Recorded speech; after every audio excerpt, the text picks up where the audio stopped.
మరణము నన్నేమి చేయలేదు, పరిస్థితి నన్నేమి చేయగలదు. దేవుని నామానికి మహిమ కలుగును గాక. సంతోషుకున్న వారు దేవునికి స్తోత్రం చెబుదాం. హల్లెలూయా. చాలా సంతోషం. దేవుని మహా ఉచితమైనటువంటి కృపను బట్టి మరొక పర్యాయం మనందరం విధంగా కూడి ప్రభువుని స్తుతించడానికై, దేవుని నామాన్ని ఘనపరచడానికై, ఆ సర్వోన్నతుడైన దేవుడు ఇచ్చినటువంటి సమయాన్ని బట్టి ప్రభువుని స్తుతిస్తూ, దేవుని చేత ప్రేమింపబడి క్రీస్తు రక్తంలో కడగబడి పరిశుద్ధుడైన క్రీస్తు కొరకే వధువు సంఘంగా సిద్ధపడుతున్నటువంటి మీ అందరికీ కూడా ప్రభునామములో షలోమ్.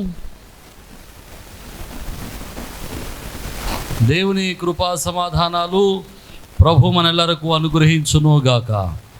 చాలా సంతోషం. దేవుని యొక్క వాక్యంలోనికి వెళ్దాం. దేవుని మాటలు వినడానికి ప్రయత్నం చేద్దాం.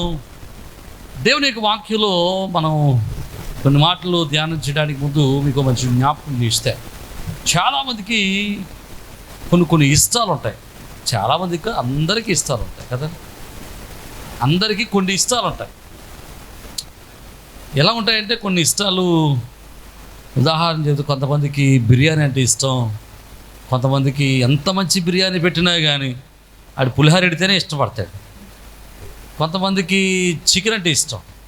కొంతమందికి ఎంత మంచి చికెన్ ఎట్టు పెట్టినా ఆ పక్కన కొబ్బరికాయ పచ్చడి వేసుకునే తింటాడు. ఆడికి అది ఇష్టం, కొబ్బరికాయ పచ్చడి అంటే ఇష్టం. అంటే కొంతమందికి కొన్ని ఇష్టాలు ఉంటాయి. ప్రతి మనిషికి ఇష్టాలు ఉంటాయి. అయితే మనిషికి ఇష్టాలు ఉండటం సాధారణమే. మనిషికి ఇష్టాన్ని బట్టి మనం వానికి ఆహారం పెట్టామనుకోండి, వాడు సంతృప్తిగా తింటాడు. దేవునికి స్తోత్రం. మనం ఎవరికైనా భోజనం పెట్టామనుకో, వాడికి ఏది ఇష్టమో అది పెట్టాలి. అది పెట్టినప్పుడు ఎలా తింటాడు? సంతృప్తిగా తింటాడు, కడుపు నిండా తింటాడు. ఆడికి ఇష్టం లేనిది ఎంత పెట్టినా, నువ్వు పచ్చిపర్వణాలు పెట్టినా తింటాడు. ఆడికి అన్సాటిస్ఫైడ్గా ఉంటుంది, ఏం పెట్టారా అన్నట్టు ఉంటుంది. కాబట్టి అంటే చాలామంది, అందరికీ ఇష్టాలు ఉంటాయి. మనుషులందరికీ ఇష్టాలు ఉంటాయి.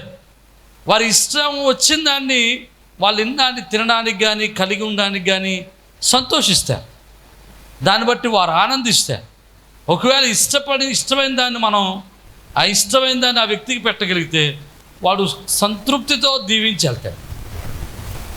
అయితే మనుషుడికి ఇష్టాలు కలిగి ఉండటం సాధారణమే. కానీ మనుషుడు సృజించినటువంటి దేవునికి కూడా కొన్ని ఇష్టాలు ఉన్నాయట. దేవునికి కూడా కొన్ని నచ్చినటువంటి విషయాలు ఉన్నాయట. దేవునికి నచ్చినటువంటి విషయాలు బైబిల్లో చాలా రాశాడు. అయితే అందులో నుంచి కొన్ని మనం ధ్యానం చేయడానికి మనం ప్రయత్నం చేద్దాం. మొదటి 2 ఆరాధనలో నేను 2 చెప్పాను. 2 అయ్యాయి. మళ్ళీ వాళ్ళకి నేను ఏం చేయను. ఈరోజు మీకు అన్నీ చెప్పేద్దాం అనుకుంటున్నాను. ఇక దేవునికి స్తోత్రం. అన్నీ చెప్పేయడం అంటే కుదించేయడం అన్నమాట. ట్రాకా టైపు చెప్పుకోవడం. చూద్దాం దేవుని చిత్తం అయితే ఎన్ని అయితే అన్ని నేర్చుకోవడానికి మనం ప్రయత్నం చేద్దాం. దేవునికి ఇష్టమైన విషయాల్లో మొదటి విషయాన్ని మనం నేర్చుకుందాం. చూడండి, లేవియాకాండము 1వ అధ్యాయం 13వ వచనంలోని చివరి మాట మనం చదువుదాం. లేవియాకాండము 1వ అధ్యాయం 13వ వచనంలో చివరి మాట, అది దహన బలి అనగా యెహోవాకు ఇంపైన సువాసన గల హోమము. 17వ వచనంలో చివరి మాట, అది దహన బలి అనగా యెహోవాకు ఇంపైన సువాసన గల హోమము. ఇది దేవునికి ఇంపైన సువాసనట, దేవునికి ఇష్టమైనదట, దేవునికి నచ్చిందట.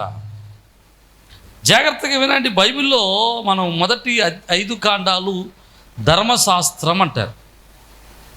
ఆది కాండంలో దేవుడు మనుషుని తయారు చేయటం, సమస్త సృష్టిని కలుగజేయటం, ఆ మనుషుడు కలుగజేసిన తర్వాత ఆ మనుషుని యొక్క మానవుని యొక్క అభివృద్ధి, మనుషులు ఎలా విస్తరింపబడ్డారో రాస్తాడు. విస్తరింపబడినటువంటి మనుషుల్లో నుండి దేవుడు ఒక కుటుంబాన్ని ప్రత్యేకపరచుకుని ఆ కుటుంబంతో నిత్య నిబంధన చేసుకుని ఆ కుటుంబంతో ఆయన ఎలాంటి నిబంధన కలిగి ఉన్నారో, ఆ కుటుంబాన్ని ఎలా దీవించాడో, ఎలా బలపరిచాడో, ఆ కుటుంబము ఎలాగున దాస్యత్వంలోకి వెళ్ళిందో ఆది కాండంలో ఉంటుంది.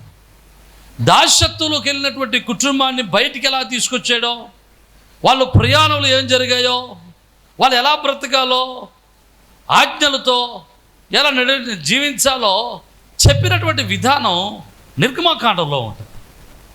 ఆ యొక్క ప్రజలు ఏం చేస్తే పరిశుద్ధపరచబడతారు, ఎలా జీవిస్తే పరిశుద్ధంగా ఉంటారు, దానికి యాజకుడు చేయాల్సిన పనులు ఏంటో లేవియాకాండంలో ఉంటాయి. అలాగే వారి ప్రయాణంలో జరిగినటువంటి కొన్ని యథార్థమైన సంఘటనలు, అలాగే వారి యొక్క లెక్క, గోత్రాల లెక్క సంఖ్యాకాండంలో ఉంటుంది. ద్వితీయోపదేశ కాండంలో ఆది కాండం నుండి సంఖ్యాకాండం వరకు జరిగినటువంటి సంఘటనలన్నిటినీ మోషే ఇశ్రాయేలులకు మరొకసారి జ్ఞాపకం చేస్తాడు, ఉపదేశం చేస్తాడు. అదే ద్వితీయోపదేశ కాండం. ద్వితీయోపదేశ కాండం అంటే ఏంటంటే రెండవసారి ఉపదేశించింది. ప్రియమైన దేవుని బిడ్డలారా, ఈ పంచకాండాలలో ఈ లేవ్యాకాండంలో ప్రాముఖ్యంగా యాజకుని యొక్క ధర్మాలు, యాజకుడు చేయాల్సిన పనులు, యాజకుడు చేయాల్సినటువంటి కర్మ, ఆ ధర్మాలు చాలా స్పష్టంగా దేవుడు రాయించాడు. ఆ ధర్మాల్లో ఒక ధర్మం ఏంటంటే కొన్ని బలులు ఇవ్వాల్సి ఉంటుంది. పాప ప్రాయశ్చిత్తార్థ బలి, సమాధాన బలి, ఇలా కొన్ని బలులు దేవుడు కొన్ని నియమించాడు. ఇవి మనుషులు దేవుని ఆలయంలో చేయాల్సినటువంటి క్రమాలు. ఈ పాప ప్రాయశ్చిత్తార్థమైనటువంటి బలికి మనుషులు ఏం చేయాలంటే ఒక బలి పశువును పట్టుకురావాలి. ఆ బలి పశువును అట్టుకొచ్చి దేవాలయంలో యాజకునికి ఇవ్వాలి. యాజకుడు దాన్ని వధించాలి, ఆ రక్తాన్ని బలిపీఠం మీద చిందించాలి, ఆ యొక్క మాంసాన్ని బలిపీఠం మీద కాల్చాలి. అప్పుడు ఆ కాల్చినటువంటి ఆ బలిపీఠపు లో నుంచి వచ్చినటువంటి ఆ వాసన, ఆ కాల్చినటువంటి బలిపీఠం మీద కాల్చినటువంటి ఆ దహన బలిలో నుంచి వచ్చినటువంటి వాసన ఆయనకు ఇష్టంగా ఉంటుందట, దాన్ని ఇష్టపడతాడట ఆయన. దేవునికి స్తోత్రం. ఈ దహన బలిని ఎందుకు ఇష్టపడ్డాడో కొన్ని విషయాలు మనం నేర్చుకోవడానికి మనం ప్రయత్నం చేద్దాం. దహన బలి అనేటువంటిది ఎందుకు ఏర్పాటు చేయబడిందంటే మనుషుడి యొక్క పాపము నుండి ప్రాయశ్చిత్తం కలగడానికి దేవుడు నిర్ణయించాడు. ఆ పాపమునకు ప్రాయశ్చిత్తంగా ఒక బలి నడిపించాల్సి ఉంటుంది. అంటే పాపం అనేటువంటిది మనుషుని దేవునికి దూరం చేసింది. పాపము మనుషుని దేవునితో వైర్యాన్ని తీసుకొచ్చింది. పాపము మనుషుడికి దేవుని సహవాసాన్ని దూరం చేసేది. మనుషుడు దేవునికి దూరం అయిపోయాడు. కానీ దేవుడు ఆ మనిషిని మరలా తనతో సమాధానపరుచుకోవడానికి, ఆ మనిషిని తర్వాత తనతో ఐక్యపరుచుకోవడానికి, తనతో కోల్పోయినటువంటి ఆ యొక్క ప్రేమను, లేకపోతే ఆ ఐక్యతను, ఆ సహవాసాన్ని తిరిగి పునరుద్ధరించడానికి దేవుడు పెట్టినటువంటి ఒక క్రమం ఏంటంటే ఈ దహన బలి, లేకపోతే ఈ ప్రాయశ్చిత్తార్థమైనటువంటి బలి. ఈ బలి దేవుడు ఎందుకు ఏర్పాటు చేశాడంటే ఈ బలి ఒక సాదృశ్యమైనదే తప్ప ఇది శ్రేష్టమైనది కాదు, లేకపోతే ఇది శాశ్వతమైనది కాదు. ఎందుకు ఇది ఛాయ అంటే దీనికి కొత్త నిబంధనలో నిజస్వరూపముగా క్రీస్తు వారి యొక్క బలి ఏర్పాటు చేయబడింది. అనగా దేవుడే ఈ లోకానికి దిగివచ్చి ఆయనే కల్వరి శిలువలో మరణము పొందడానికి ఒక యాగాన్ని ఆయన సిద్ధపరుచుకున్నాడు. ఆ యాగానికి సాదృశ్యంగా, ఆ యాగాన్ని జ్ఞాపకం చేయడానికి, ఆ యాగం ఎలాగుంటుందో చెప్పడానికి దేవుడు పాత నిబంధనలో ఈ పాప ప్రాయశ్చిత్తార్థమైనటువంటి బలిని సిద్ధపరిచాడు. అంటే పాత నిబంధనలో ఉన్నటువంటి ప్రతిదీ కూడా క్రొత్త నిబంధనలో జరిగేదానికి ఛాయారూపకమైనది. అంటే ఇది ఒక నీడ. నిజస్వరూపం ఎక్కడుందంటే క్రీస్తులో ఉన్నది. అంటే ఇప్పుడు ఈ పాప ప్రాయశ్చిత్తార్థమైనటువంటి బలి నిజస్వరూపం ఎక్కడుంది అంటే క్రీస్తు మరణములో ఉంది. దేవునికి స్తోత్రం. ఈ పాప ప్రాయశ్చిత్తార్థమైన బలి క్రీస్తు బలికి ఎలాగూ సాదృశ్యమైనదో, ఎలాగూ ఏకమైందో కొన్ని విషయాలు మనం నేర్చుకోవడానికి మనం ప్రయత్నం చేద్దాం. ఇక్కడ ఈ పాప ప్రాయశ్చిత్తార్థ బలిగా మనుషుడు పాపము చేసినప్పుడు బలి అర్పించడానికి ఒక గొర్రెను కానీ, ఒక మేకను కానీ, ఒక ఆవు కానీ తీసుకురావాలి. చూడండి, లేవ్యాకాండము 1వ అధ్యాయము 2వ వచనంలో చూద్దాం. నీవు ఇశ్రాయేలీయులతో ఇలాగనము, మీలో ఎవడైనను యెహోవాకు బలి అర్పించినప్పుడు గోవుల మందలో నుండి కానీ, గొర్రెల మందలో నుండి కానీ, మేకల మందలో నుండి కానీ దానిని తీసుకుని రావాలను. అతడు దహన బలి రూపముగా అర్పించున్నది గోవులలోనిదైనను నిర్దోషమైన మగదానిని తీసుకుని రావాలను. దేవునికి స్తోత్రం. బలి అర్పించడానికి ఏది పడితే అది తేకూడదు. దేవుని దగ్గరికి ఏదైనా నువ్వు తేవాలనుకున్నప్పుడు ఏది పడితే తేకూడదు. ప్రభువు చెబుతున్న మాట ఏంటంటే, ఫస్ట్ విషయం ఏంటంటే, నువ్వు తేవాలనుకున్నటువంటి బలి ఎక్కడి నుంచి తేవాలి? మందలో నుంచి తేవాలి. మందలో నుంచి రావాలి. అది ప్రత్యేకంగా ఉన్నది కాదు, ప్రత్యేకంగా పెంచింది కాదు. అది మందలో నుంచి, మందలో పెరగాలి, మందలో పుట్టాలి, మందలో పెరగాలి, మందలో ఉండాలి, ఆ మందలో నుంచే బయటికి తీసుకురావాలి. అయితే మందలో నుంచి తెచ్చేది ఎలా ఉండాలి అని వాక్యం చెబుతున్నాడంటే, నిర్దోషమైనదిగా ఉండాలి. దేవునికి స్తోత్రం. ఎలాగండి? మందలో ఉండాలి, నిర్దోషంగా ఉండాలి. మరి మందలో ఉండేటువంటి గొర్రెలు కానీ, మందలో ఉండేటువంటి మేకలు కానీ, మందలో ఉండేటువంటి పశువులు కానీ నిర్దోషంగా ఉంటాయా? ఇంచుమించు చూడకు. మందలో ఏవి నిర్దోషంగా ఉండవు. కానీ ఆ నిర్దోషమైనదిగా ఉన్నదే తీసుకురావాలి. ఆ నిర్దోషత్వాన్ని కాపాడుకున్న దాన్ని తీసుకురావాలి. మందలో ఉండాలి, మందలో పవిత్రంగా ఉండాలి. దేవునికి స్తోత్రం. యేసుక్రీస్తు ప్రభుల వారు మందలోకి వచ్చిన వాడు, మందలో ప్రత్యేకంగా ఉన్నవాడు, నిర్దోషమైన వాడు. మీకు ఈ మాట చెబుతాను, జాగ్రత్తగా వినండి. యేసుక్రీస్తు ప్రభుల వారు మనందరి కొరకు పాప పరిహారార్థ బలిగా ఆయన చనిపోవడానికి వచ్చినప్పుడు ఆయన డైరెక్ట్గా పరలోకరుడు భూలోకాన్ని దిగి సిలువకి ఎక్కేలేదు. ఆయన పరలోకరుడు భూలోకానికి ఎలాగొచ్చాడంటే మనుష్యుల రూపంలో వచ్చాడు. మనుష్యుని వలె వచ్చాడు. అంటే మనందరితో సమానుభావం కలిగిన వాడిగా వచ్చాడు. హల్లెలూయా. మనుష్యుని వలె పుట్టాడు. అయితే మనుషునిలా పుట్టాడే కానీ మనుషుని వలె ఆయన తల్లి గర్భములో, ఆమె స్త్రీ గర్భములో వచ్చిన వాడు కాదు. ఆయన కన్యక గర్భములో వచ్చినవాడు. నమ్మిన వారు దేవునికి స్తోత్రం. అంటే ఆయన జన్మ పాపము అంటకుండగా వచ్చినవాడు. నేను ఇక్కడ సందర్భంలో మాట చెప్తాను, జాగ్రత్తగా వినండి, అర్థం చేసుకోవడానికి ప్రయత్నించాను. చాలామంది ఏమంటారంటే జన్మ పాపము లేదు అని అంటారు. వాళ్ళకుండే డిబేట్ వాళ్ళకు ఉంటుంది. వాళ్ళు చెప్తారు. వాళ్ళు ఏం చెప్పారో నాకు అనవసరం. జన్మ పాపం లేదంటారు. ఒకవేళ జన్మలో పాపం లేకపోతే యేసు ప్రభుల వారు కన్యామరి గర్భము రావాల్సిన అవసరము లేదు. జన్మ పాపం లేకపోతే యేసు ప్రభు వారు ఏ స్త్రీకైనా పుట్టి పాపం లేని మనగా బ్రతికుండొచ్చు. కానీ ఆయన జన్మములో కూడా పాపం లేకుండా ఉండడం కొరకు ఆయన కన్యక గర్భములో తనను తాను రూపించుకుని లోకానికి మనుష్యునిగా దిగి వచ్చాడు. నమ్మినోళ్ళు దేవునికి స్తోత్రం చెబుదాం. హల్లెలూయా. ఆయన జన్మములో పాపం లేదు. ఆయన జీవితంలో పాపం లేదు. పాపం లేని వానిగా పుట్టాడు, పాపం లేని వానిగా జీవించాడు. నీతో నాతో మనందరితో జీవించాడు. ఆ కాలంలో జీవించిన మనుషులందరితో జీవించాడు. అందరిలాగా ఉన్నాడు, కానీ అందరిలో ప్రత్యేకంగా తన పవిత్రతను కాపాడుకున్నాడు. దేవునికి స్తోత్రం. జాగ్రత్తగా ఆలోచన చేయండి. ఆయనలో ఏ పాపము లేదని నేను చెప్పడం కాదు.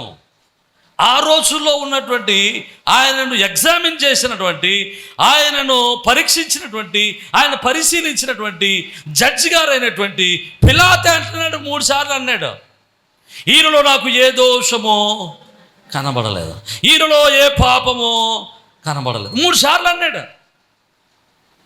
ఆయనలో ఏ పాపమో లేదు. నమ్మిన వారు దేవునికి స్తోత్రం చెబుదాం. హల్లెలూయా. మొట్టమొదటి జాగ్రత్తగా వినండి. యజ్ఞ పశువు లేకపోతే హోమం చేయవలసిన పొదుపు ప్రాయశ్చిత్తార్థంగా అప్పగించవలసినటువంటి పశువు మందలో నుంచి రావాలి, మందలో ఉండాలి. కానీ ఎలా ఉండాలి? నిర్దోషంగా ఉండాలి. ఇది ఛాయ, నిజ స్వరూపము క్రీస్తులో ఉంది. నిజమైన బలి క్రీస్తు. భూత భవిష్యత్తు వర్తమానాల కాలానికి యేసు ప్రభుల వారు మరణం పొందాడు, ప్రాయశ్చిత్తమయ్యాడు. ఆయన రక్తం ద్వారా మనుషులకి పాపవిమోచన కలిగింది. ఆ యజ్ఞ పశువు ఎక్కడి నుంచి వచ్చాడంటే మనుషుల్లో పుట్టాడు, మనుషుల్లో పెరిగాడు, నిర్దోషంగా బ్రతికాడు, పాపం లేని వాడిగా పుట్టాడు. ఆయన పాపం లేని వాడిగా జీవించి మరణానికి అప్పగింపబడ్డాడు. హల్లెలూయా. రెండో విషయాన్ని మీకు జ్ఞాపకం చేస్తాను చూడండి. అంటాడు 3వ వచనంలో, ఎవడైనా దహన రూపుగా అర్పించినది గోవుల నుంచి తీసి 4వ వచనంలో, అతడు దహన బలి అర్పించు పశువు తల మీద తన చెయ్యి నుంచవలెను. అంటే ఎందుకు చెయ్యట్టాలి? నేను పాప పరిహారార్థ బలిగా ఒక పశువు తీసుకొచ్చాను. ఆ పశువును బలిస్తున్నాను, నా పాపానికి ప్రాయశ్చిత్తంగా బలిస్తున్నాను.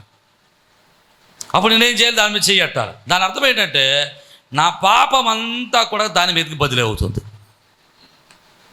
నా పాపం అంతా దాని మీదకి బదిలీ అవుతుంది. బదిలయ్యి నేను పొందాల్సిన శిక్ష అది పొందుతుంది, నేను పొందాల్సిన మరణం అది పొందుతుంది.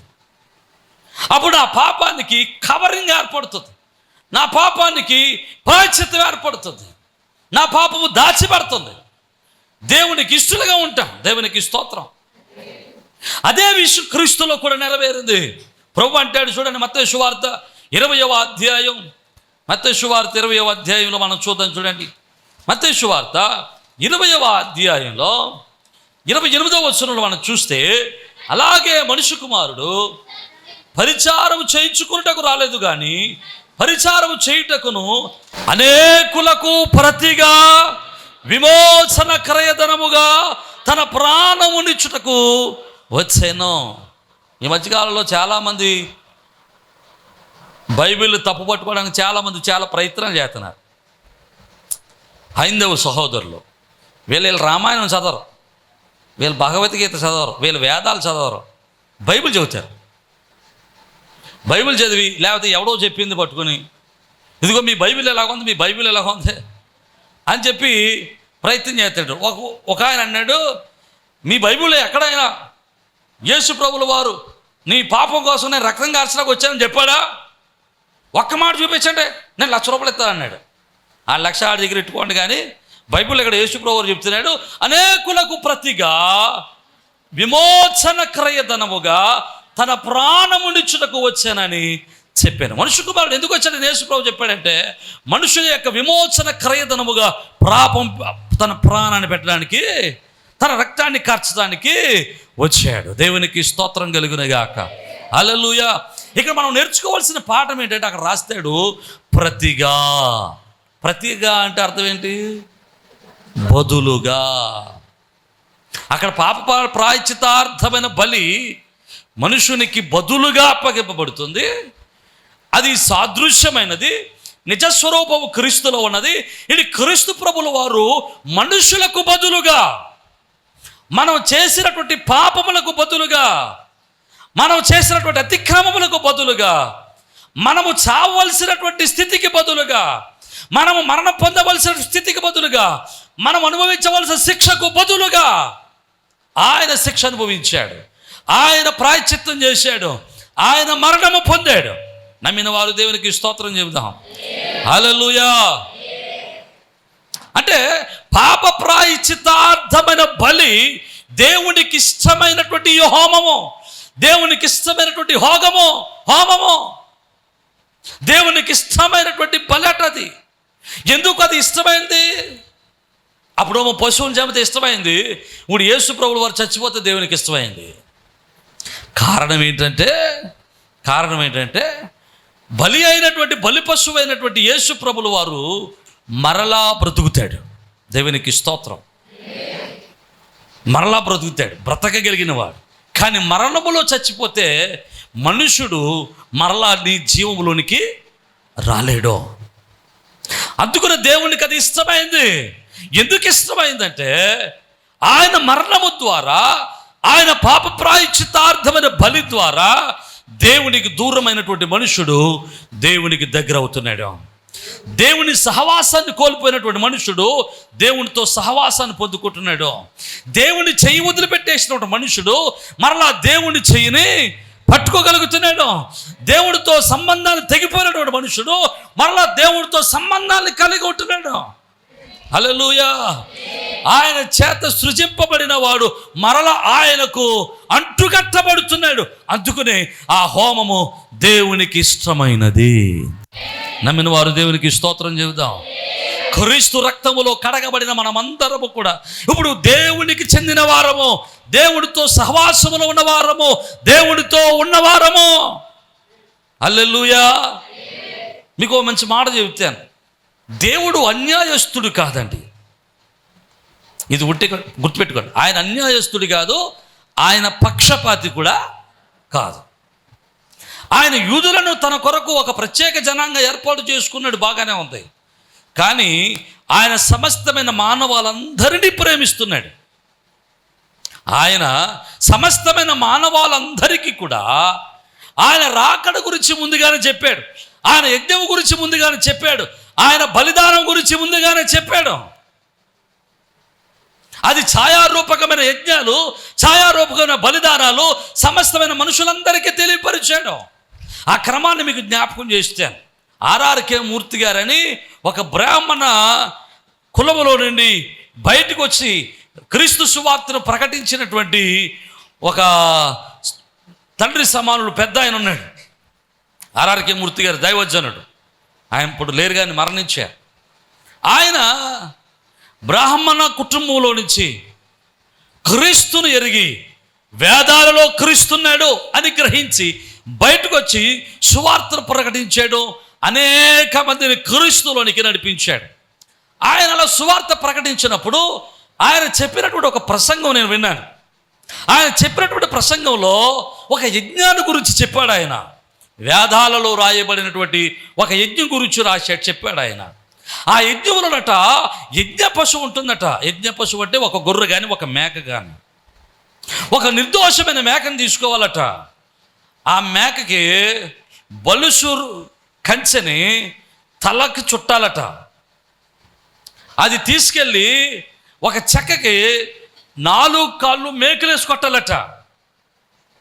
దాన్ని పొట్టలో కత్తి పెట్టి పొడవాలట. అది చంపబడాలట. అది చంపబడిన తర్వాత 3 దినాల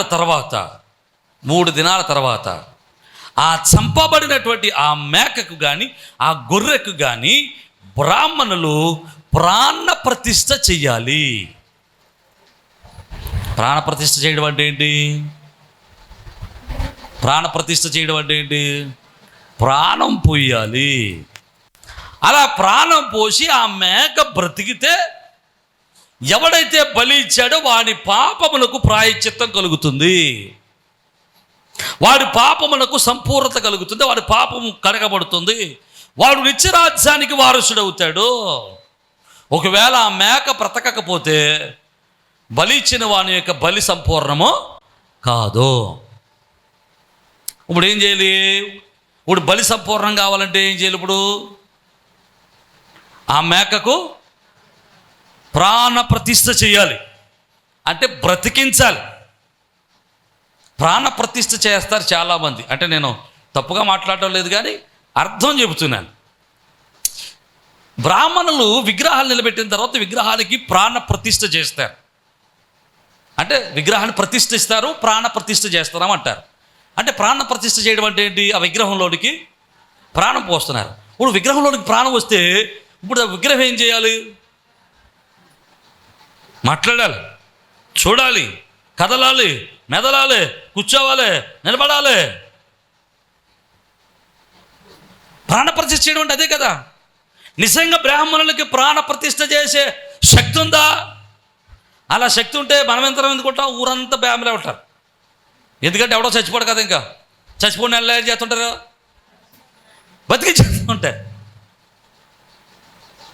అంటే ఇది ఎవరికో చెప్తున్నారంటే ఇంచుమించు చెవి మీద పూలు పెట్టుకున్న వాళ్ళకి చెప్పాలి. మేము విగ్రహానికి ప్రాణ ప్రతిష్ట పోతాం అని. జాగ్రత్తగా వినండి, భారతదేశంలో జ్ఞానం ఎంత అభివృద్ధి చెందిందంటే భారతదేశంలోనే ఇంకెక్కడా ఇంత టెక్నాలజీ అభివృద్ధి చెందలేదు. ఎంత టెక్నాలజీ అభివృద్ధి చెందిందంటే విగ్రహాలకి జ్వరాలు వస్తే, విగ్రహాలకు రొంప దొగ్గట్టుకుంటే డాక్టర్లు వెళ్ళి చెత్తస్కోప్ వేసుకుని చూసి టెస్ట్ చేసేంత జ్ఞానం వచ్చింది భారతదేశంలో. దేవునికి స్తోత్రం. ఇంత జ్ఞానం మీకు ఎక్కడ లేదు, మన దేశంలోనే అభివృద్ధి చెందింది.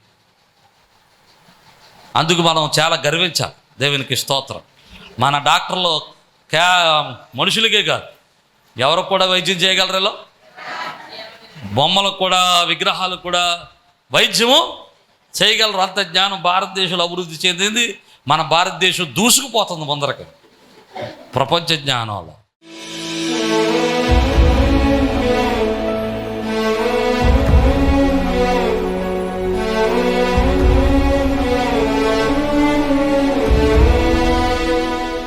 పరిశుద్ధుడు, కృప కలిగిన తండ్రి, జీవం కలిగిన ప్రభువా, సర్వాంతర్యామి, కృప కలిగిన ప్రభువానికే వందనాలు, స్తోత్రాలు నాయన. వినే వాక్యాన్ని మమ్మల్ని నాటింపచేయండి, నీ కృప చేత బలపరిచి ఆదరించండి అయ్యా. ఇగో తండ్రి నాయన, నీ బిడ్డలను బట్టి ప్రార్థన చేస్తున్నావు. ఇంకా ఎవరు పాప ప్రాయశ్చిత్తం పొందకుండగా అయా పాప పరిహారార్థ బలిని అయా అంగీకరించకుండా ఉన్నారేమో అయా, క్రీస్తు రక్తంలో కడగబడి వారి పాపమును ప్రాయశ్చిత్తం చేసుకుని అయా తనకు నీ కృపను పొందుకోవడానికి సహాయం చేయండి అయా. ఇగో తండ్రి నాయన, రెండవదిగా అయా, ఒకవేళ మాకు కృతజ్ఞత బుద్ధి లేదేమో, కృతజ్ఞత ఆత్మ లేదేమో, మేము కృతజ్ఞత కలిగి జీవించడానికి ప్రతి విషయంలోనూ అన్ని సమయాలలోనూ నిన్ను స్తుతించే మనసు మాకు దయచేయండి, నిన్ను ఘనపరిచే మనసు మాకు దయచేయండి. మీరే మహిమ పొందమని యేసు పరిశుద్ధ నామమును బట్టి మిమ్మల్ని స్తుతించి వేడుకొనుచున్నాము మా పరమ తండ్రి. ఆమేన్.